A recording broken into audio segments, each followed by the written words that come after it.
স্বার্থপর এই দুনিয়া, খোদার কসম কারোর জন্য থামে না, বড় স্বার্থপর এটা। আগের গাড়ির 3 জন প্যাসেঞ্জারও যদি রক্তে ভাইসা যায়, মইরাও যায়, পিছনে জ্যাম বাজলে এরা শুনতেছে যে সামনের গাড়ি অ্যাক্সিডেন্ট করে 3 জন 2 জন লোক মরে গেছে, এরা এরপরও চিল্লায় যে পুলিশ কই, রাস্তা ক্লিয়ার করে নাকা, মূল্যে মরছে না মূল্যটি সরাও। কারো হাতে সময় নাই। স্বার্থপর এই দুনিয়া, কারোর জন্য থামে না রে বাপ। হ্যাঁ, যেদিন বাপের জানাজা পড়ে, যেদিন বাপের লাশ কবরে দাফন করে, সেদিনও বংশধর সন্তান ছেলে মেয়ে ঘন্টাখানিক 2-4 ঘন্টা কাইন্দা কাটটা হইল, রাতের বেলা ঠিকই ভাত খায়। হ্যাঁ, খায় না? পাশের ঘর থেকে খানা আনে, আবার ওরা ঠিকই খায়। স্বার্থপর দুনিয়া যে,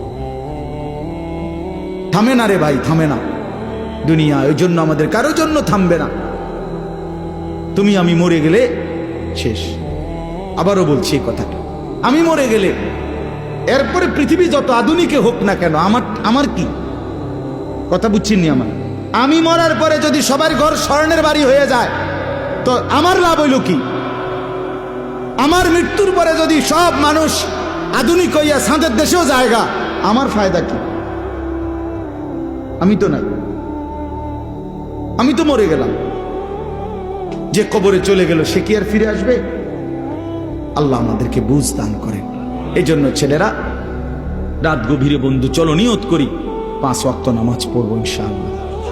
ভাইয়া নষ্ট হইও না, নষ্ট হইও না, চরিত্রহীন হইও না বাপ।